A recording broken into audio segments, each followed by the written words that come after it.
करतो की त्यांनी महाराष्ट्राचं आराध्य दैवत राजे शिवछत्रपतींच्या पुतळ्याला पुष्पहार अर्पण केला।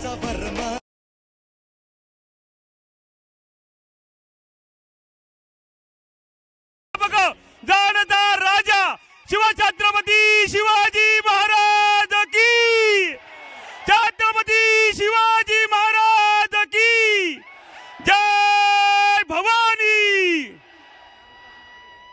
यानंतर मी ठाण्यातील सर्व उपशहराध्यक्षांना विनंती करतो की आपण पुष्पगुच्छ देऊन सन्माननीय राजसाहेबांचं स्वागत करायचं आहे।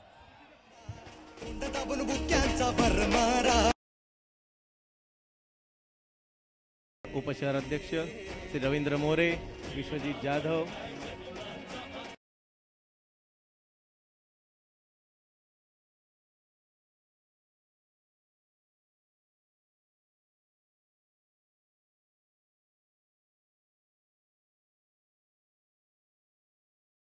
अर्जुन पाटील यांच्यातर्फे सन्माननीय राजसाहेबांना पुष्पहार देऊन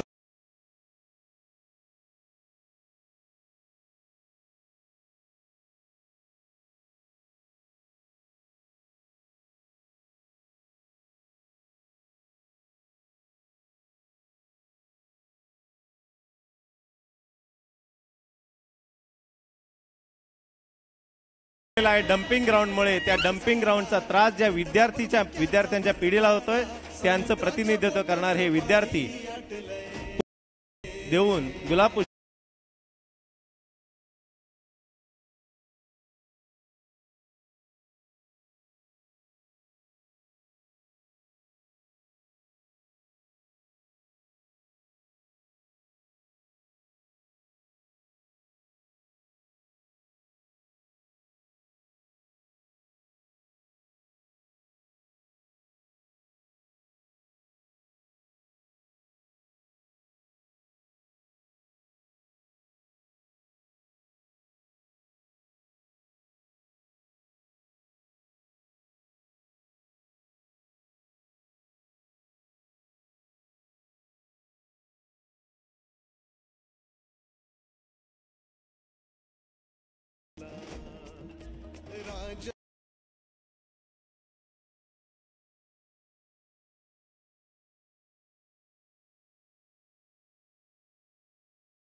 की आपण सभेला संबोधित करावं।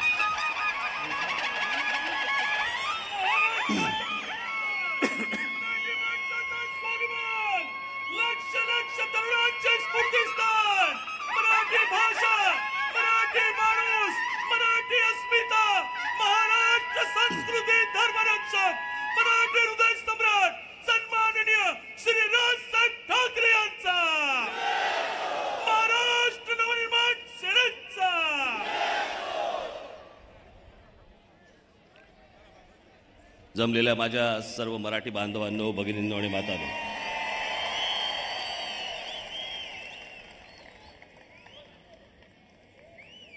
मागच्या वेळेला इथे कार्यक्रमाच्या वेळेला आलो होतो,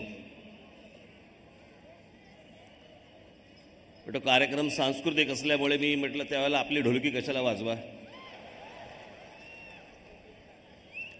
आणि मी तेव्हा तुम्हाला सांगितलं होतं की मी इकडे येऊन सभा घेईन म्हणून।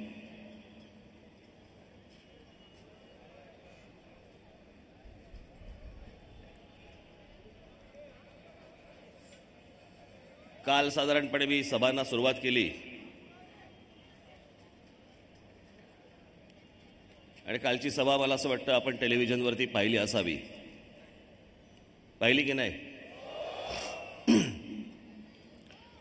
त्याच्यामुळे मी थोडासा प्रचाराला सुरुवात करायला उशीर झाला याची कारणं मी काल सांगितली होती। आता काय 30 परत कारणं मी तुम्हाला काही सांगत नाही।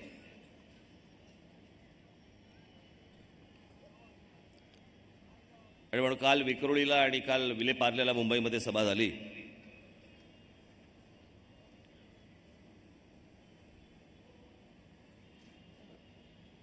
आणि विक्रोळीची सभा चालू असताना मला साधारणपणे डाव्या बाजूला 2-4 जण हातामध्ये काही बोर्ड घेऊन दिसले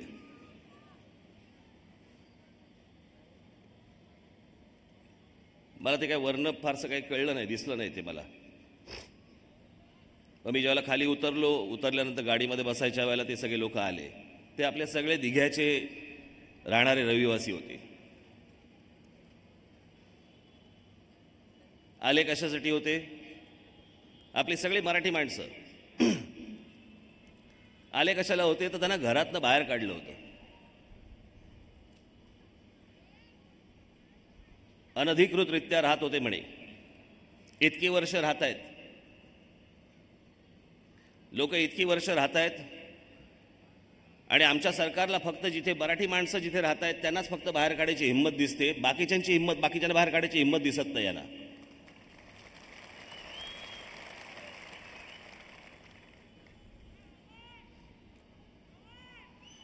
आज ज्यावेळेला परप्रांतामधनं ज्यावेळेला लोक इथे येतात, आपल्याकडे महाराष्ट्रामध्ये येतात, महाराष्ट्रातल्या आपल्या शहरांमध्ये येतात, त्यांना काढायची हिंमत होत नाही. काय तर म्हणे आता इथे आज दिव्याला आलोय, इथे अनेक इमारती आहेत ज्या अनधिकृत आहेत. राहणाऱ्या माणसाला माहीत नव्हतं.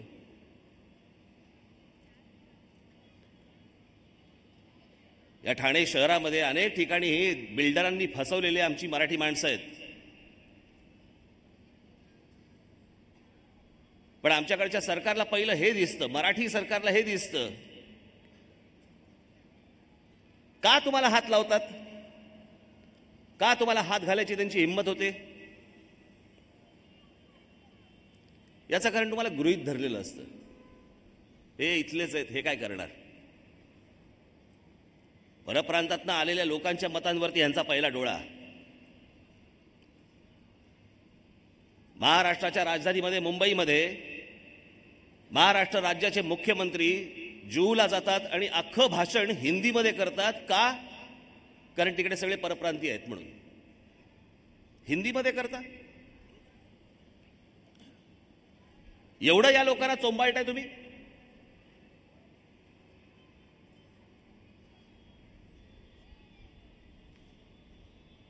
ज्यांनी हे अनधिकृत सगळे गोष्टी बांधल्या, उभ्या केल्या, त्यांना नाही हात लागत.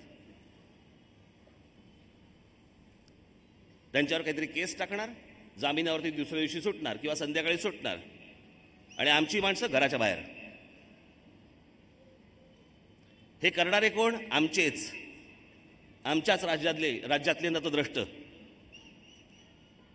काँग्रेस राष्ट्रवादी करत होते त्यावेळेला समजू शकत होतं, त्याला तर आस्थाच नाही. पण करणारे आता कोण आहेत? शिवसेना, भारतीय जनता पक्ष. हेही तेच करतायत.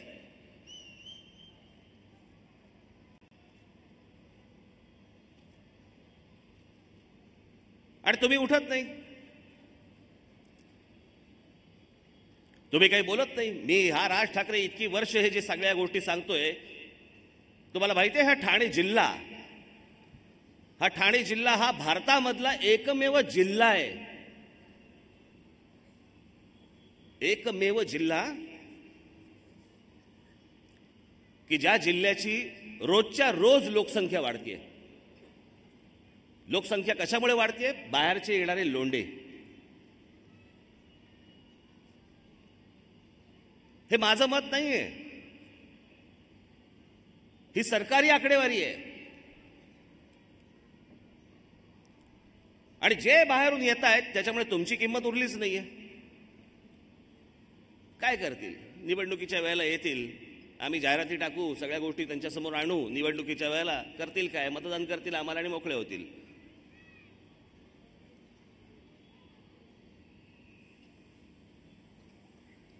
पण परप्रांतामधनं येणाऱ्यांची संख्या सर्वात जास्ती. आज बघा, फक्त ठाणे जिल्हा. मला भारताच्या नकाशावरती कुठच्याही राज्याच्या कुठच्याही जिल्ह्यामध्ये, एका जिल्ह्यामध्ये मला 7 महानगरपालिका दाखवाच. महानगरपालिका.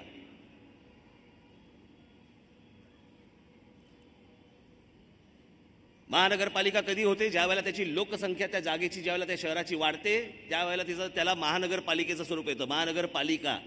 त्याच्या आधी नगरपालिका असते. ठाण्यामध्ये कोणत्या आहेत? ठाणे महानगरपालिका, नवी मुंबई महानगरपालिका, भिवंडी महानगरपालिका, वसई विरार महानगरपालिका, कल्याण डोंबिवली महानगरपालिका.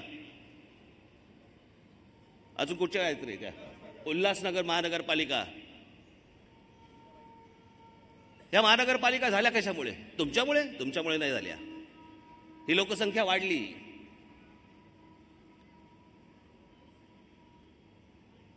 यांना पसरायला देणारे पण कोण? आमचेच लाचार. पैसे घेऊन यांना पसरायला दिलं आणि यांच्याच हातामध्ये महानगरपालिका. या ठाणे शहरामधली शिवसेना, भारतीय जनता पक्ष, राष्ट्रवादी काँग्रेस एकत्र बसतात, सगळे एकत्र बसतात. यांचे सगळ्यांचे नेते हे सगळे बिल्डर आहेत आणि यांच्या नावावरती सर्वाधिक जास्ती यांच्या नावावरती अनधिकृत इमारती आहेत. यांनीच उभ्या केल्या. त्याच्यामध्ये तुम्हीच लोक राहायला गेलात आणि कोर्टाची टांगती तलवार कोणावर? तुमच्यावर, त्यांच्यावर नाही. याच्यासाठी महानगरपालिकांच्या निवडणुका असतात, याच्यासाठी ही माणसं मोठी करायची असतात.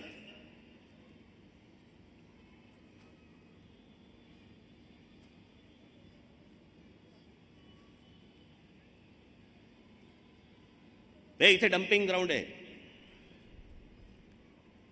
हे आमचे अभिजित पानसे इथे कुठे इथे आहेत. अभिजित पानसे बसले होते तिकडे 6 दिवस. कोणासाठी बसले होते? त्यांच्यासाठी का तुमच्यासाठी?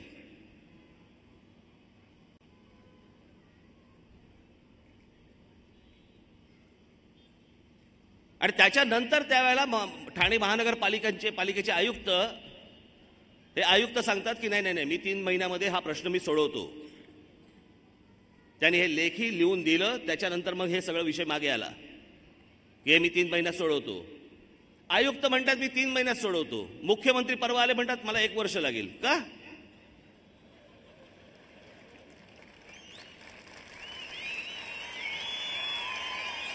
मला कळलंच नाही, याचं गणितच कळलं नाही मला. जर आयुक्त सांगतात की मी 3 महिन्यात सोडवतो तर मुख्यमंत्र्याला प्रॉब्लेम काय? मला माहित नाही इथे होर्डिंग्स लागलीत की नाही, मला कल्पना नाही. काल मी त्या एका सभेवरून दुसऱ्या सभेला चाललो होतो. ट्रॅफिक जाम होता. त्या ट्रॅफिक जाममध्ये आता करायचं काय? करमणूक काय दुसरी? ते शिवसेना भारतीय जनता पक्षाची होर्डिंग्स बघत चाललो होतो.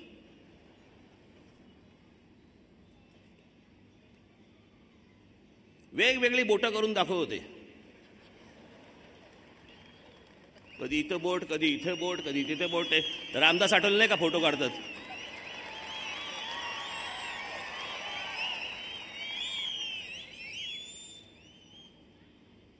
काय होर्डिंगवरती लिहिलं होतं? मुख्यमंत्र्याच्या होर्डिंगवरती काय लिहिलं होतं? हा माझा तुम्हाला शब्द आहे म्हणे. शब्द?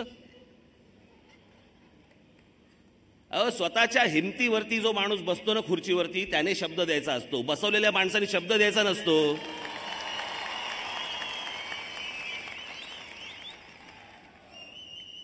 काल पार्ल्याला बोललो मी म्हटलं उद्या हे बसवलेले आहेत, ह्याने शब्द दिला, ह्यानं एकदा समजा नरेंद्र मोदींनी उचललं आणि दुसरा माणूस आणून बसवला. तुमच्या शब्दाचं करू काय? आम्ही सुंदळी करून पुंगी वाजू त्याची?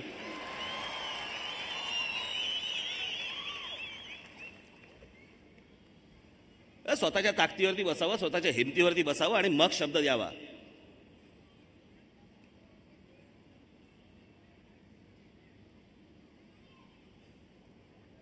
मागच्या वेळेला कल्याण डोंबिवली महानगरपालिकेच्या वेळेला ह्याच मुख्यमंत्र्यांनी शब्द दिला होता. काय?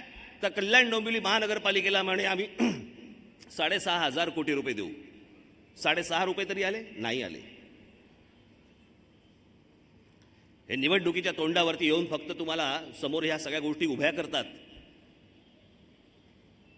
प्रत्यक्षात काही नाही. आहेत कुठे पैसे?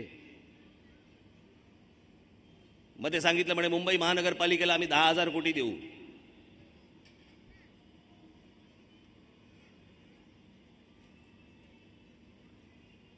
मी आज जाहीर करतो इथे ठाणे शहराला आणि दिव्याला मी 25,000 कोटी रुपये मी आणून देणार आहे. मी 25,000 कोटी रुपये.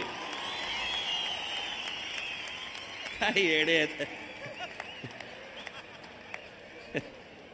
काय बोलायचं तुम्हाला? चला आकडे बघून टाळ्या वाजवायला लागतात. अरे हेच तर ते करतात.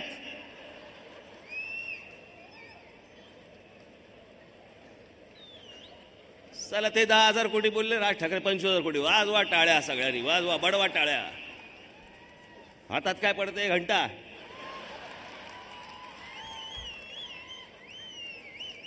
कसे रे तुम्ही?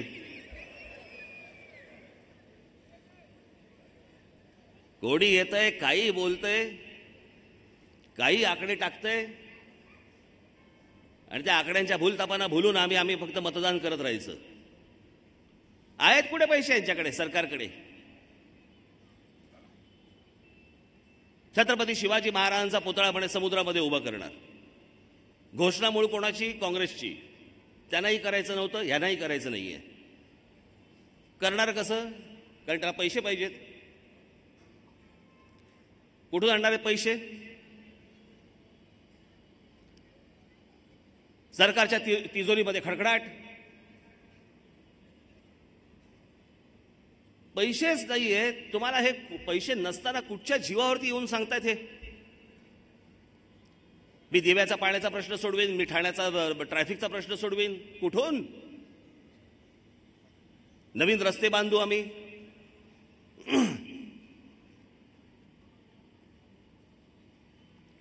गेली 20-25 वर्ष या शिवसेना भारतीय जनता पक्षाच्या हातामध्ये हे ठाणे शहर दिलं होतं. हा संपूर्ण परिसर दिला होता. काय केलं? सर्वात जास्ती वाढलं काय? तर अनधिकृत बांधकामं वाढली. याच्यासाठी महानगरपालिका दिल्या होत्या तुमच्या हातामध्ये.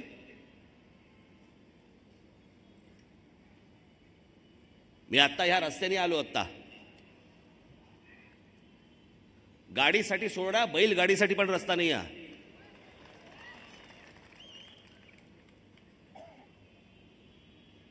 पण आम्हाला काही नाही त्याचं. जन्म झालाय म्हणून आम्ही जगायचं. शरीरात जीव आला कसाही चालेल जगलं तरी. बाकीचे बाहेरून येऊन तुमच्यावर रुबाब करतात आणि आमच्याच राज्यामधला, आमच्या शहरामधला मराठी माणूस हतबल. नाही रस्ता झाला, नाही रस्ता झाला. हे आत्ता माझ्याकडे आता ही कच्ची बच्ची आले होते सगळे मुलं. मला बोलली, त्यातली एक मुलगी मला बोलली की आम्ही म्हणे ज्यावेळेला अभ्यास करत असतो त्यावेळेला अचानक दिवे जातात. म्हटलं दिवा आहे.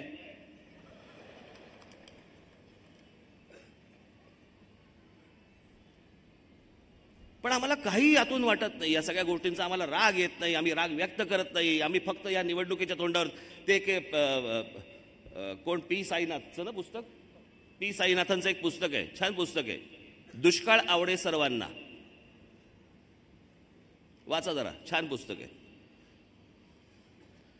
तसं आपल्या देशामध्ये आहे. निवडणुका आवडतील सर्वांना. निवडणुका संपल्या, विषय संपला. तुमच्या जगण्या मरण्यामध्ये काही फरक उरत नाही.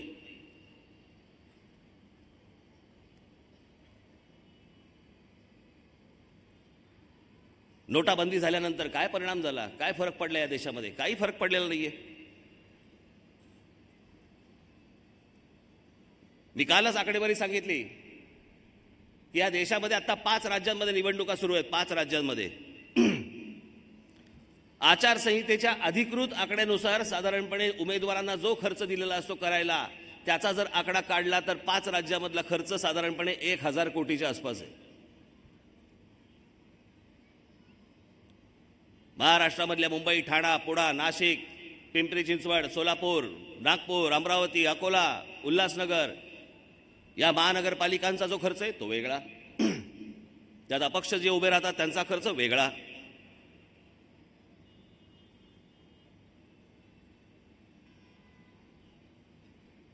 हा खर्च सगळ्या कशावरती चालू आहे? बाहेर बघा, सगळीकडे कॅश आहे.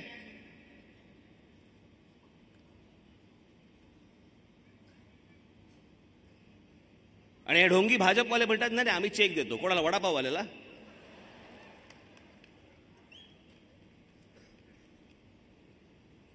हे ढोंग करून सत्तेवरती आलेत. अजूनही ह्यांची ढोंग थांबलेली नाहीये. थापा मारायचं थांबत नाहीये. आणि आमच्या लोकांना असं वाटतंय नाही काहीतरी घडेल. काय घडणार आहे? त्या नोटाबंदीवरती मोदी बोलायचेच बंद झाले, कारण त्यांना कळलं प्रकरण फसलं. आज जवळपास देशामध्ये 1 कोटीच्या वरती लोकांच्या नोकऱ्या गेल्या, 1 कोटीच्या वरती. अनेक उद्योगधंदे आज बंद पडलेत, अजून पडणार आहेत.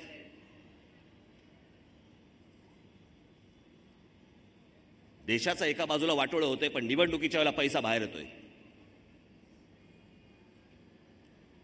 मग येतोय कुठून? आज भारतीय जनता पक्षाकडे आला कुठून पैसा? आज दुसऱ्या पक्षामधली माणसं फोडत असताना 50-50 लाख रुपये एकेका माणसाला देताना आले कुठून पैसे यांच्याकडे?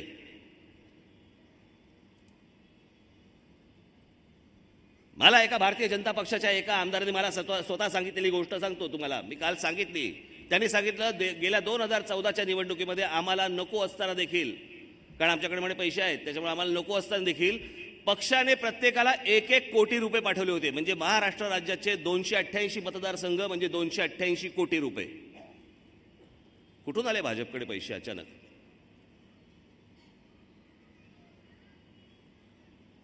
तुम्हाला आठवड्याला बँकेच्या बाहेर तुम्हाला 24,000 रुपये मिळणार दर आठवड्याला, आणि यांच्याकडे निवडणुकांना करोडो रुपये बाहेर येणार.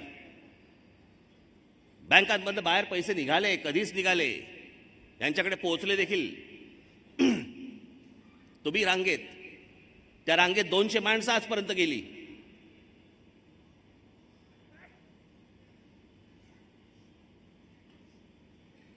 मी खरंच सांगतो, तुम्ही जर हा राग व्यक्त करणार नसाल, ही ज्यावेळेला संधी तुमच्याकडे येते, दर 5 वर्षानंतर येते, त्याच्यानंतर जर समजा तुम्ही राग व्यक्त करणार नसाल, राहा असेच.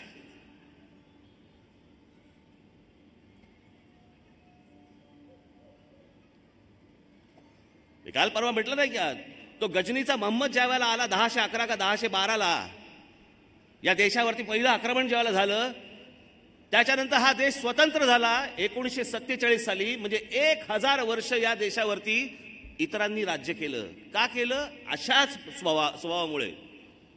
आमची माणसंच अशी. तू आला, ये, तू राज्य कर. तुला पण यायचे, बरं तू पण ये, चल तू पण राज्य कर. तुला यायचे, तू पण राज्य कर.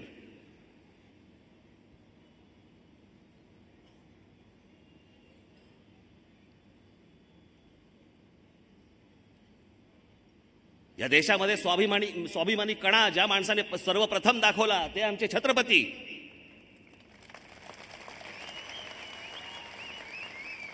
दुर्दैव काय, आमच्याच लोकांनी साथ नाही दिली. आमचेच लोक जाऊन मोगलांना मिळाले.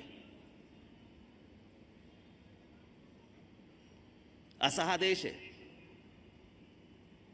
या निवडणुका येत असतात, जात असतात, सगळ्या गोष्टी होत असतात. शिवसेनेची होर्डिंग्स लागली आहेत. करून दाखवलं. असं कधी कोण बोलतं का हो?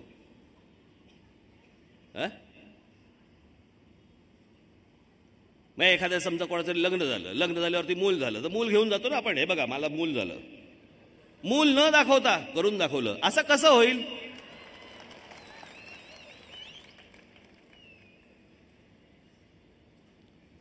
माननीय बाळासाहेबांचे फोटो टाकताय तुम्ही,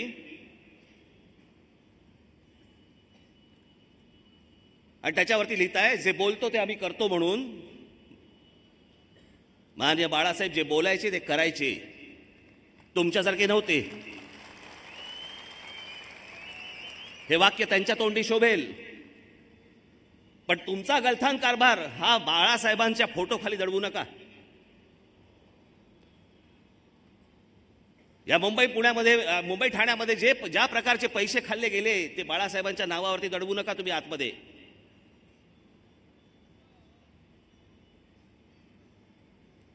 आज यांच्याकडे दाखवायला काही नाहीये, सांगायला काही नाहीये. दिव्याच्या जनतेला माझी विनंती आहे तुम्हाला, हे ज्या डम्पिंग ग्राउंडमुळे तुम्हाला जे श्वसनाचे त्रास आणि इतर सगळ्या गोष्टी ज्या होत आहेत ना, या एकदा नाशिकला या. मी काय त्या डम्पिंग ग्राउंडचं केलं एकदा बघा. त्या संपूर्ण डम्पिंग ग्राउंडचं परिवर्तन मी एका खत प्रकल्पामध्ये केलंय, जे नाशिक मधले आजूबाजूच्या सगळे शेतकरी तिकडनं खत घेऊन जातात. या जरा तिकडे आणि मला दाखवा, जरा तो धूर दाखवा आणि मला तो वास दाखवा.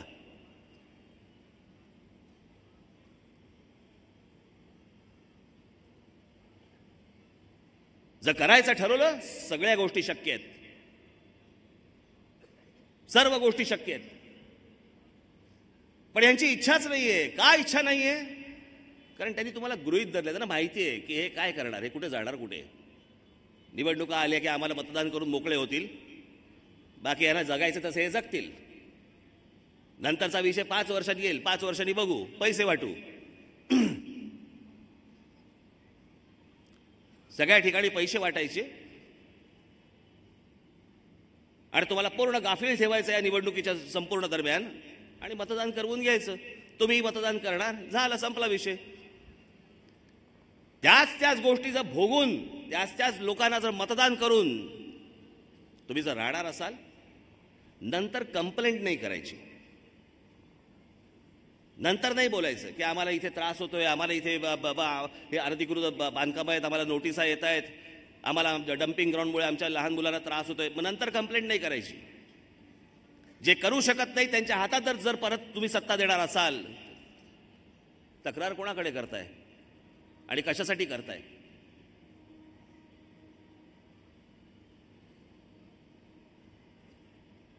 विकास काय असतो हे मी तुम्हाला दाखवलं. मी नाशिकला या, तुम्हाला दाखवतो. मी एक नाशिक महानगरपालिका माझ्या हातामध्ये आली. त्या नाशिक महानगरपालिकेमध्ये जे 5 वर्षात मी करून दाखवलेलं आहे, त्यांनी 25 वर्षात देखील या शहरांमध्ये केलेलं नाहीये. मला तर खरं तर आज इथे तुम्हाला प्रेझेंटेशन करायचं होतं. मला ज्या ज्या गोष्टी घडल्या, तिथे ज्या ज्या गोष्टी उभ्या राहिलेल्या आहेत, त्या मला तुम्हाला दाखवायच्या होत्या.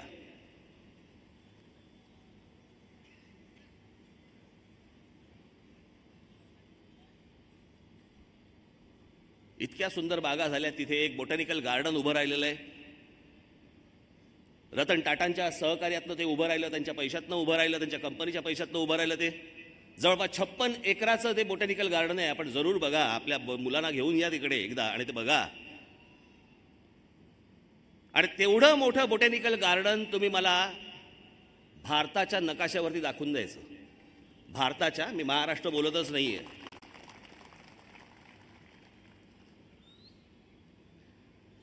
लहान मुलांसाठी तिथे त्यांना ट्रॅफिकचं शिक्षण मिळावं याच्यासाठी चिल्ड्रन्स ट्रॅफिक पार्क उभं केलेलं आहे जवळपास 5 ते 6 एकरामध्ये. येऊन बघा. स्वर्गीय माननीय बाळासाहेबांच्या नावाने तिथे एक म्युझियम उभं केलं आहे, जिथे बाबासाहेब पुरंदरेंनी जवळपास 300-400 वर्षापूर्वीची जुनी शस्त्र दिलेली आहेत, ती शस्त्र लावलेली आहेत. आमच्या छत्रपतींची जी इंग्लंडला, लंडनला जी जगदंबा तलवार आहे, त्या जगदंबा तलवारीची प्रतिकृती तिकडे लावलेली आहे. महाराजांच्या आयुष्यातल्या अनेक प्रसंगांची पेंटिंग्स तिथे लावलेली आहेत. याला स्मारक म्हणतात, जे त्या व्यक्तीला पण शोभलं गेलं पाहिजे.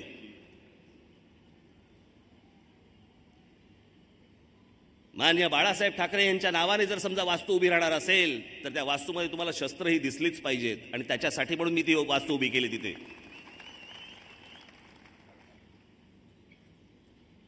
तिथे एक मुकणे नावाचं धरण आहे. त्या मुकणे धरणातनं आपण पाईपलाईनने आता नाशिक शहरामध्ये पाणी आणतोय. 1 वर्षभरात ते काम पूर्ण होईल. ते संपूर्ण काम पूर्ण झाल्यावरती पुढचे 40 वर्ष 2-4 वर्ष नाही, 40 वर्षाचा नाशिकचा पाण्याचा प्रश्न सुटला जवळपास तो 40 वर्ष.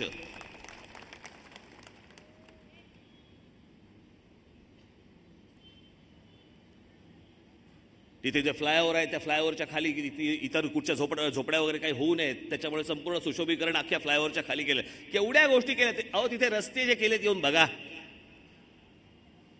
गेल्या 3 वर्षामध्ये त्या संपूर्ण नाशिकच्या रस्त्यांवरती एक खड्डा नाही सापडणार तुम्हाला. एक खड्डा.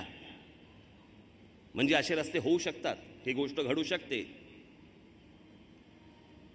नाशिक महानगरपालिका ही एकमेव महानगरपालिका आहे आपल्या महाराष्ट्रातली. बाकीच्या राज्यांमधला मला कल्पना नाही, परंतु महाराष्ट्रातली एकमेव महानगरपालिका आहे ज्या महानगरपालिकेवरती या क्षणाला गेल्या 5 वर्षामध्ये एकही भ्रष्टाचाराचा आरोप झालेला नाही.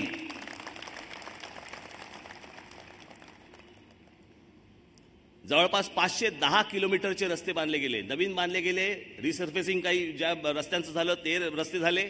अशा जवळपास 510 किलोमीटर म्हणजे किती झालं माहिती आहे? साधारणपणे मुंबई ते गोवा. हे किती कालावधीत झालं? 5 वर्षात.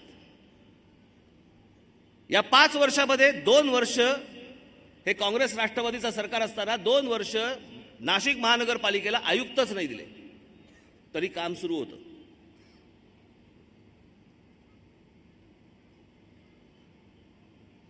ज्यावेळेला मी एक शब्द देतो, मी सांगतो ज्यावेळेला की हे माझ्या हातात देऊन बघा, मी तुम्हाला अशी गोष्ट करून दाखवेन.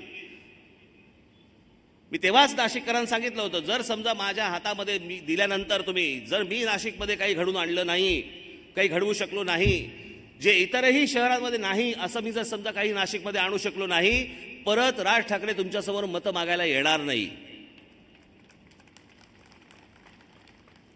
मी तर काम दाखवतोय, बाकीचे राजकीय पक्ष का नाही काम दाखवत आहेत? 25 वर्ष हातामध्ये सत्ता दिली, सत्ता दिल्यानंतर पण जर समजा हे काम दाखवत नसतील, तुम्ही प्रश्न विचारणार नाही आहेत ना? आज माझे इथे पत्रकार बांधव इथे बसलेले आहेत, मला त्यांना प्रश्न विचारायचे आहे. ह्यांना एकदा विचारा तर की 25 वर्षामध्ये तुम्ही काय केलं? मला सांगा, इथे माता भगिनी बसलेत माझ्या समोर अनेक, काय काय गरजा असतात हो तुमच्या? चांगलं आम्हाला मार्केट असावं, आमच्या मुलांना चांगल्या बागा असाव्यात, मुलांसाठी चांगली मैदानं असावीत, त्यांना चांगल्या शाळा असाव्यात, चांगली आरोग्य सेवा असावी, चांगली हॉस्पिटल्स असावीत. एवढ्या 1, 7, 8, 10 गोष्टी जर समजा शहरामधल्या सोडल्या तर महानगरपालिकेला लागतं काय करायला? चांगले रस्ते द्यावेत, वीज पाणी रस्ते हा विषय आलाच. पण या गोष्टी तुम्हाला शहरांमध्ये देण्यासाठी म्हणून 25 वर्ष लागतात. आणि त्याच्यानंतरही ही कामं होत नाहीयेत, आणि ती कामं झाल्यानंतर देखील तुम्हाला राग येत नाहीये. मला ह्याचाच आश्चर्य वाटतं. मला याच गोष्टीचं आश्चर्य वाटतं की एवढं सगळं समोर असताना, तुम्हाला दिसत असताना, तुम्हाला कळत असताना,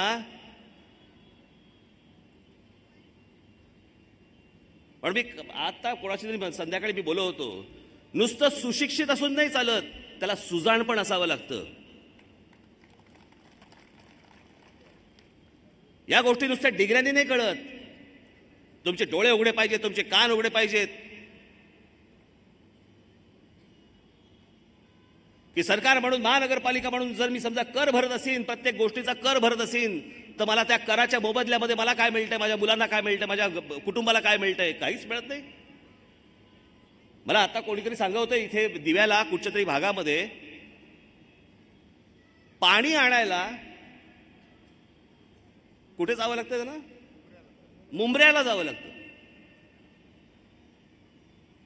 दिव्यातल्या एका भागामधून तिथली माणसं 2 बादल्या हातामध्ये घेतात, ट्रेनमध्ये चढतात, मुंब्र्याला जातात, पाणी भरतात, परत ट्रेनमध्ये येतात आणि घरी येतात. ट्रेनमधनं पाणी आणतात. ही अवस्था आणून ठेवली तुमच्यावरती. मध्येच लाईट काय जातात, आम्हाला रस्ते चांगले नाही, प्रदूषण इकडे वाढलेलं आहे. या सगळ्या नुसत्या धुरामुळे तुमचं काय झालंय तुम्हाला कल्पना पण येणार नाही, तुम्हाला अंदाज पण नाहीये. ही जी कच्ची बच्ची लहान पोरं जी आहेत ना, हे आतमध्ये काय घेतायत, काय चाललंय, आम्हाला काही त्याचं वाटेनासच झालेलं आहे. निवडणुका हा नुसता एक खेळ झालाय, गंमत झाली आहे. ह्यांची रॅली आली की त्याला जायचं, ह्याची रॅली आली की त्याला जायचं, त्याचं आलं की ह्याला जायचं. आणि मग जो आहे त्या वेळेला सगळ्या ज्या गोष्टी करेल, जो भपका दाखवेल पैशाचा, तिकडे जाऊन मतदान करायचं. हेच जर करणार असेल तर हव्यात कशाला निवडणुका?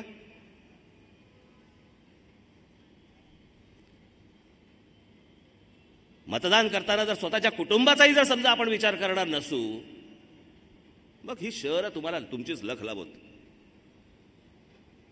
यानंतर तुम्हाला जो काही निर्णय घ्यायचा तो मी घ्या. आज परवा दिवशी मी ठाणे शहरामध्ये येत असताना एका ठिकाणी अत्यंत चांगल्या सुशिक्षित घरामधले एक वयस्कर काही लोक संध्याकाळचा विरंगुळा म्हणून कुठे बसले असतील,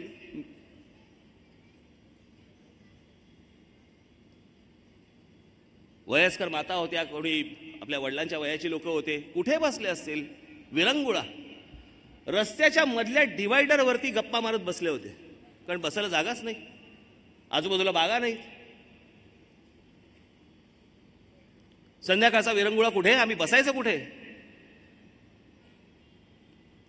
त्यांच्या कोणी मैत्रिणी असतील, ह्यांचे कोणी मित्र असतील, ह्यांना घेऊन आम्ही संध्याकाळच्या गप्पा मारायच्या कुठे? मधल्या डिवायडरवरती जिथून गाडी वळते. मी गाडी वळताना बघितलं, म्हटलं हे का असे बसलेत? नाही, हे संध्याकाळी इथेच बसतात. याला महानगरपालिकेचा कारभार म्हणतात का?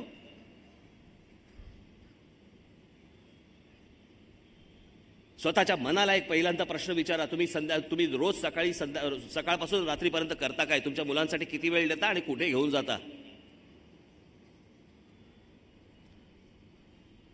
जागा तरी आहेत का अशा की जिकडे घेऊन जाता येईल, काही विरंगुळा म्हणून काही करता येईल, बघता येईल? काही नाही.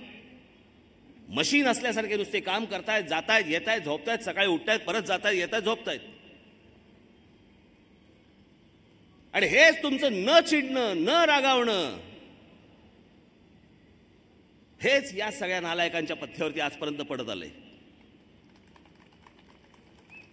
यांना जे आजपर्यंत मतदान होत आलं ना, त्याच्यामुळे हे निर्डावले आणि त्यांना असं वाटते की काही नाही होऊ शकत, हे कुठे जाणार आहेत, काय करणार आहेत.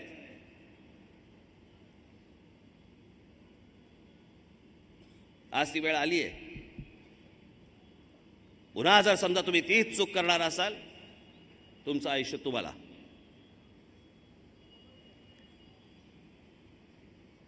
जी गोष्ट माझ्या हातामध्ये दिली होती तिथे मी काम करून दाखवलेलं आहे आणि इतर शहरांपेक्षा जास्ती काम करून दाखवलेलं आहे. जर करून ठेवलेल्या कामाला जर महत्त्व येणार नसेल आणि नुसत्या पैशांच्या जोरावरती जर हे निवडणुका लढवून जर त्याला जर महत्त्व येणार असेल, कोण काम करेल उद्या? कोण काम करेल तुमच्यासाठी? कशासाठी काम करेल? कोणाची इच्छाच नाही मग काम करायची. जे काम करत असतील त्यांनाही तुम्ही बिघडवाल,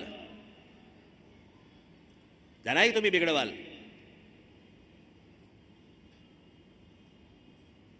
माझ्यासारखा काम करणारा, माझ्या पदाधिकाऱ्यांसारखे काम करणारे माणसं म्हणतील मरू देत ना, आपल्याला काय करायचे, कशासाठी काम करायचे? काम करून जर मतदान करणार नसतील, निवडणुकीच्या तोंडावरती नुसते पैसे चालल्यावरती जर मतदान होणार असेल, पैसे चारू. मी ज्या वेळेला शहरांकडे बघतो त्यावेळेला मी ते शहर हा माझा आवडीचा विषय म्हणून मी ही गोष्ट करतो.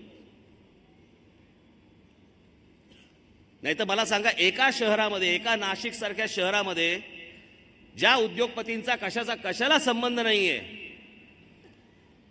ते अंबानी कशासाठी आले? त्यांनी गोदा पार्क केलं. ते रतन टाटा कशासाठी आले? त्यांनी बोटॅनिकल गार्डन केलं. ते आनंद महिंद्रा कशासाठी आले? त्यांनी चिल्ड्रन्स ट्रॅफिक पार्क केलं. ते LNTचे लोक आले, त्यांनी संपूर्ण फ्लायओव्हरच्या खाली अख्खी गार्डन करून टाकलं. हे जीव्हीकेवाले आपले ज्यांनी एअरपोर्ट मुंबईचा विमानतळ बनवला, त्यांचा तर काही संबंध पण नाहीये, त्यांनी बाळासाहेबांचं स्मारक तिथे बनवलं, उभं केलं. या सगळ्या उद्योगपतींनी जे पैसे टाकले का? कारण फक्त मी सांगितलं होतं या शहरामध्ये हे करायचंय, तुम्हाला हे उभं करायचंय म्हणून. तुम्हाला हेच सगळे उद्योगपती बाकीच्याही राजकीय पक्षवाल्यांचे सगळ्यांचे मित्र आहेत. बाकीच्यांनी नाही केलंय, बाकीच्यांना सुचलं देखील नाही ही गोष्ट, कारण इच्छाच नाही. का? कारण हे ज्या वेळेला उद्योगपती काम करतात त्यावेळेला स्वतःचे पैसे टाकतात आणि स्वतःची माणसं लावतात. त्याच्यामुळे भ्रष्टाचार करायला, पैसे खायला वाव नाही. आणि जिथे पैसे खायला वाव नाही अशा लोकांना हे कधीच बोलवणार नाहीत. हजारो कोटीची बजेट असलेली या महानगरपालिका हे पैसे खाऊन सगळेजण मोकळे झाले आणि तुम्ही तिथेच आहात. आज झुंजतायत, भांडतायत, आईबाप काढतायत एकमेकांचे. यांच्या भांडणाचा आणि या शहरांचा काही संबंध आहे? ते उद्धव ठाकरे सांगतात की म्हणे मी पाठिंबा काढून घेईन. कशासाठी? तुमचा अपमान होतो म्हणून? तो तर रोज होतो.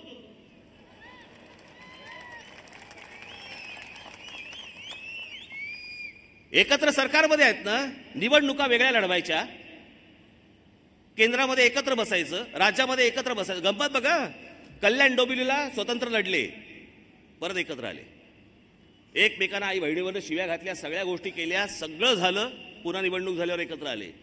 विधानसभेच्या वेळेला पण तेच स्वतंत्र लढले, घाल घाल शिव्या घातल्या, परत त्याच्यानंतर लाचारासारखे दोघे एकत्र आले. आताही तेच चालू आहे. दोघे स्वतंत्र झालेले आहेत, परत निवडणुका झाल्या, परत एकत्र येण्याचा सगळा उद्योग सुरू आहे यांचा. आणि काय मोठ्या गर्जना करतात, पाठिंबा काढून घेईन. मग आज काढायचा. खरं तर छत्रपती शिवाजी महाराजांचं ते काय ते समुद्रामध्ये जलपूजन करायला गेले होते ना, काय टाकलं माहित नाही मला ते. त्यावेळेला नरेंद्र मोदी आणि उद्धव ठाकरे एकाच बोटीत होते. एकमेकांकडे बघितलं देखील नरेंद्र मोदीने डुंकून देखील पाहिलं नाही, त्याच्यात डुंकून देखील पाहिलं नाही.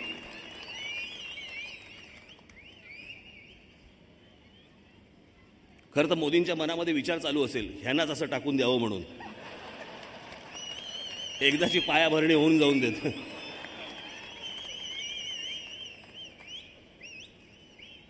एकमेकांचा तिरस्कार करतात, एकमेकांचा दुस्वास करतात आणि राज्यामध्ये एकत्र बसतात, परत भांडणं करतात ज्याच्यामध्ये तुमचा काहीही संबंध नाहीये. यात तुम्हाला काहीही मिळणार नाहीये, काहीही हाताला लागणार नाहीये. ज्या वेळेला पंतप्रधानांनी तुमच्याकडे डुंकून देखील पाहिलं नाही, खरं तर त्याच वेळेला राजीनामे देऊन मोकळे व्हायला पाहिजे होतं. थांबलायत कशासाठी? अजून अपमान होण्यासाठी?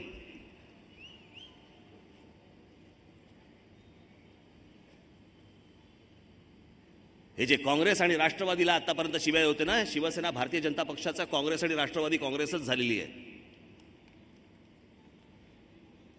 याला झाकावा आणि याला काढावा अशी परिस्थिती आहे दोघांची. भारतीय जनता पक्ष शिवसेनेवरती आरोप करते, म्हणजे भ्रष्टाचार केला. अरे 25 वर्ष तुम्ही एकत्र होतात ना, तुमच्या हाताला काय लागलं नाही काय? त्यांनी तर भ्रष्टाचार केलाच, तुम्ही नाही केलात. कशाला आवांटा या गोष्टींचा?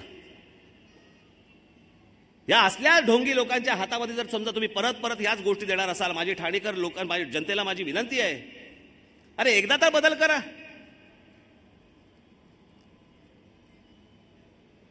भाई ह्या टूथपेस्टने दात साफ नाही झाले तर दुसरी टूथपेस्ट आणता ना. की साला 25 वर्ष तेच ते दात खराब झाले तरी चालतील, त्यानेच घासणार मी, काय होऊन देत, काय वाटेल ते होऊन देत चालेल, त्यानेच घासतो मी. आता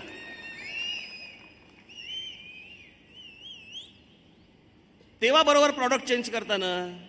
मग जर 25 वर्ष या शहरामध्ये काही झालं नाही, प्रॉडक्ट चेंज करा. नाशिकमध्ये प्रूव्ह झालेलं नवीन प्रॉडक्ट आहे आपल्यासमोर.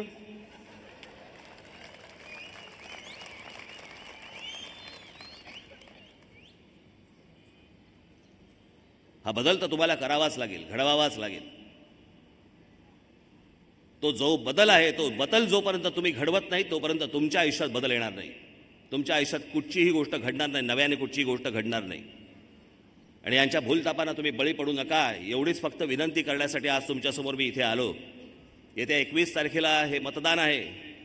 कुठेही गाफील राहू नका, यांच्या भूलतापांना बळी पडू नका.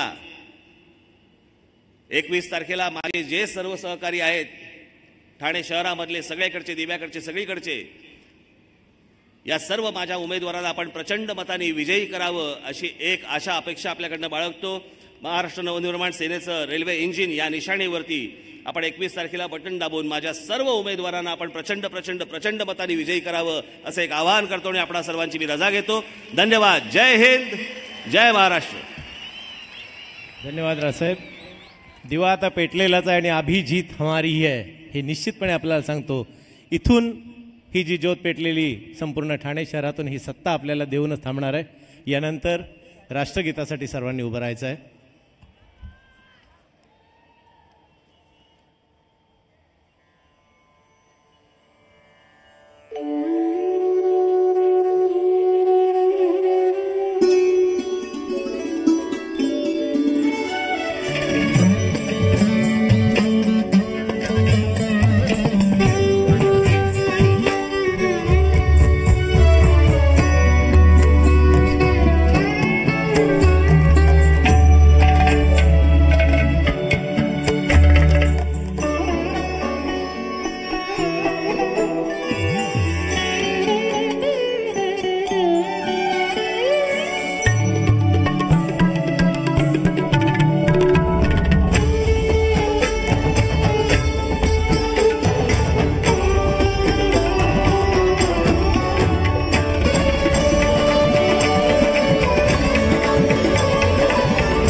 जय हिंद, जय महाराष्ट्र.